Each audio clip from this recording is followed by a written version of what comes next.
Welcome back to the channel, everybody. Thank you so much for joining me and allowing me to continue to be your daily advocate. If you're new here or you're not subscribed for any reason, please do me a huge favor and hit the subscribe button. Thank you to all of you who have been watching and following me for so long. It truly means a lot, and I'm glad that I can be this person. Attorney John Deaton explains why the SEC will settle with Ripple before ever turning over the 63 Billy Boy Hinman emails, which, by the way, likely contain exculpatory evidence. Little speculation, but I think it's pretty reasonable considering how desperate the SEC has been to hide these documents, these emails. And also attorney Jeremy Hogan, who of course sends the very popular YouTube channel Legal Briefs, he warns that there is a chance for a lawsuit extension, which, as far as I can tell, would push this lawsuit into 2023. Yes, you heard that right, unfortunately. Not saying it's going to happen, but there is a path we could end up seeing unfold in which the SEC versus Ripple lawsuit doesn't conclude until next year. Also, Congressman Warren Davidson says ETHgate is, quote, a great hearing topic, end quote, for the Oversight Committee, so we'll be talking about that. John Deaton had a couple comments on that as well. And also, attorney John Deaton asks the question and answers, what if the SEC had sued the Ethereum Foundation instead of Ripple? So plenty of exciting things to talk about, but before going any further, I do want to be clear, I do not have a legal or financial background of any kind. I am not offering legal or financial advice, and you definitely should not buy or sell anything because of anything I say or write. I'm just an enthusiast who enjoys making YouTube videos about crypto topics, but just as a hobby and just for fun. Damn it. And if you don't like it, well, you could just get out. So here's the headline from financefeeds.com. XRP lawsuit. SEC rather settle with Ripple than hand over docs, says attorney. The end of the SEC vs. Ripple lawsuit might be closer than ever, and the light at the end of the tunnel is the bulk of emails and notes related to the Hinman speech, an attorney linked to the case argued.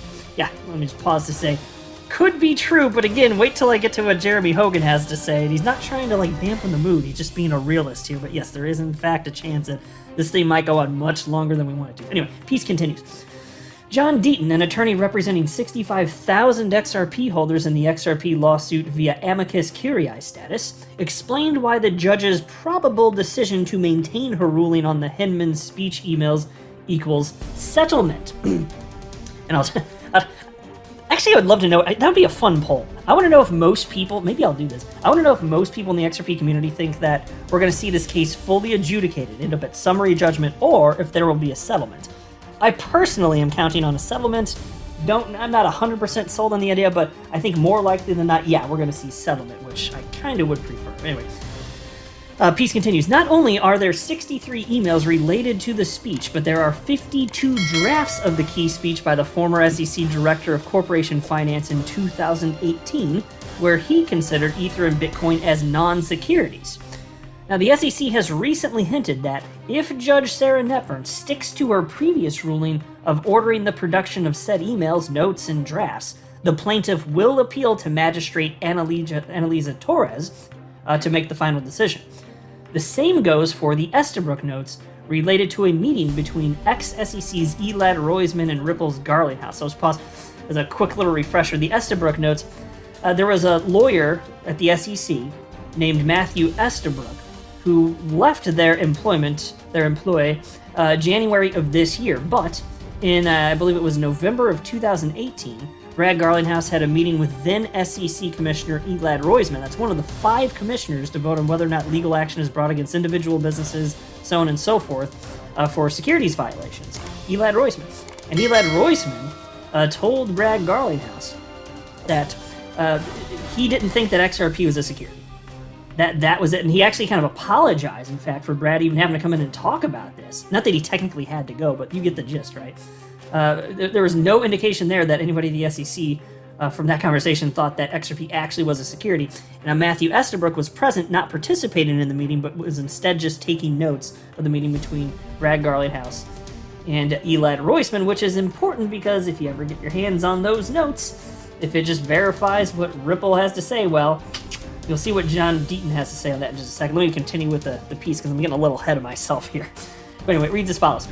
Why is the SEC making such efforts in dragging this issue for so long? because it would put an end to the XRP lawsuit.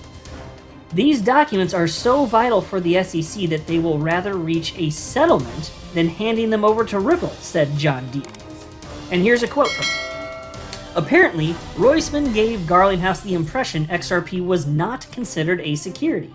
If the Estabrook notes support Garlinghouse's testimony and must be produced, then game over. The SEC will not, in my opinion, turn over these documents. Hence, if we get a ruling that they must be turned over, I believe the case settles within 60 to 90 days from that decision, or possibly sooner, end quote. Now, John Deaton reminded that Ripple lawyers informed the court very recently that they believe the SEC could be, quote, concealing potentially evidence that Hinman himself or others may have analyzed XRP and concluded it's not a security. And here's another quote from John Deaton. And then I'm going to get to the stuff from Jeremy Hogan on this exact topic. It does have to do with this exact topic, in addition to the potential extension to 2023 of this case, which would be completely ridiculous. But anyway, here's the quote from John Deaton. In other words, is XRP contained within one of the 52 unique drafts of the speech? Was it removed? If so, by who? If it was included, by who? Obviously, I don't know precisely what's in the 63 emails, 52 drafts, or any of the suggestions and comments that accompany them, but it's safe to say it's helpful to Ripple and very damaging to the SEC's case. If XRP is contained within a draft, or it was suggested by one or more of the staff to be included along with Bitcoin and Ethereum, game over, end quote. And look, folks, I'm speculating here. That's what I'm counting on, something to that effect. I'm telling you, the SEC hasn't fought harder on any other aspect of the case off the top of my head than to just do everything they can to conceal these notes, to prevent them from getting out into Ripple's hands. And that tells me the same thing it's telling John Deaton and probably all of you listening here. There's something so damning in these emails that it could potentially even hinder future potential lawsuits. So rather than take the loss here, they'd rather keep those notes back and live to fight another day. I wouldn't be surprised to see that. Now, on this topic, and this gets into some comments from attorney Jeremy Hogan here, which was prompted by XRP community member Stefan Huber, who wrote the following on this very topic. He said, I mean, why even think about it for so long? Number one, Judge Netburn already reconsidered 3 times if the SEC really, really, really needs to turn over those documents. Of course, he's talking about the Hinman emails. And then he said, number 2, it doesn't matter if Netburn now orders the SEC to now really, really, really, really turn them over. They appeal anyway. And this is where attorney Jeremy Hogan jumped in earlier today, and he said the following. Judge Netburn knows this is being appealed up to Judge Torres to review, and then possibly even up to the Second Circuit. So she will probably want to draft a good order, knowing it will be under a lot of scrutiny. And that takes some time. So that's his tweet. Good point, and that's part of what I've been suspecting based on what I've been seeing in terms of lots of conversations on this topic within the XRP community for some time here. Judge Torres is going to end up having to say something about this, but it's like it's another instance of like, why is the SEC fighting so damn hard on this? Think about that. And then somebody else responded to Jeremy Hogan on that and said, hi Jeremy, my question then is why did it have to take a year or so to get to this point of possible appeals? Why didn't the judge just force it over to the first or second time to then maybe go through this appeal process? Diff being this process is done earlier. And here is Jeremy Hogan's response to that. My one criticism of Judge Netburn and Torres is that they aren't pushing this case forward at speed. Otherwise, they've been very fair to Ripple. I don't know what to tell you. Looking on the positive side, I'd rather have good than fast. And then he wrote in parentheses, insert office joke here.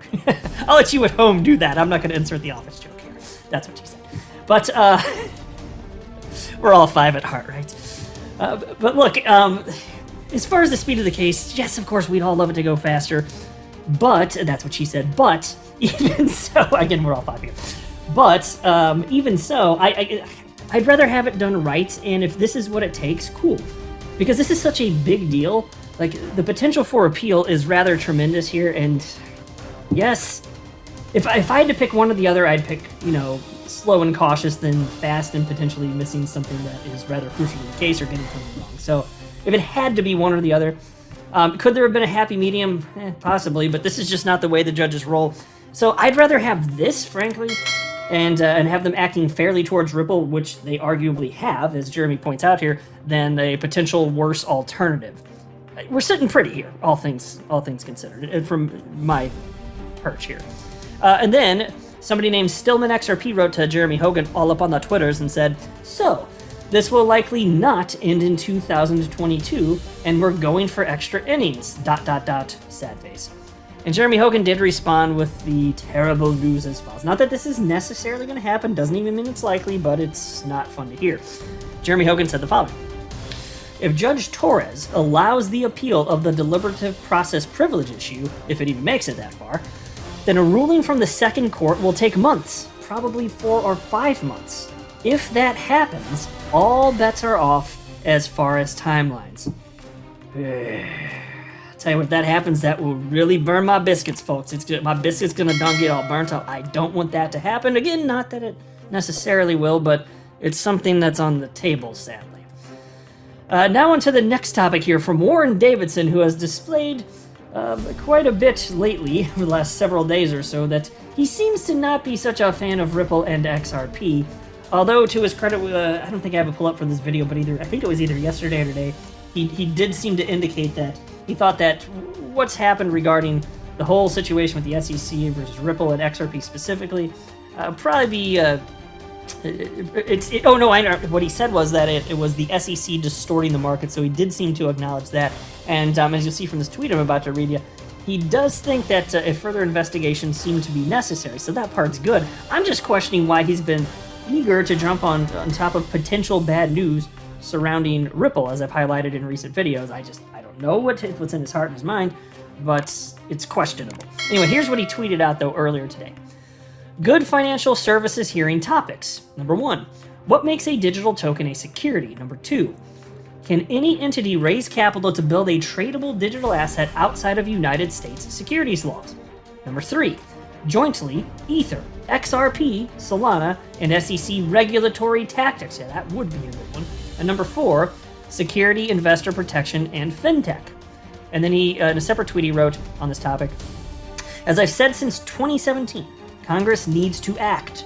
Topics are discussed internally and in press, but while I have your attention, the majority party schedules hearings, picks topics, and decides what bills get a vote. SEC has been disappointingly bad, except Commissioner Peirce. And so look, Warren's indicating here, and this is his personal opinion, he thinks that if Republicans were in charge, which we'll see what happens come November, if they were actually in charge, if they were the majority party here, that these types of things that he's citing here, including XRP as it relates to SEC regulatory tactics, he does think that there would be hearings on this topic. That's his personal opinion. Now, Attorney John Deaton jumped in on what I just shared with you and wrote the following.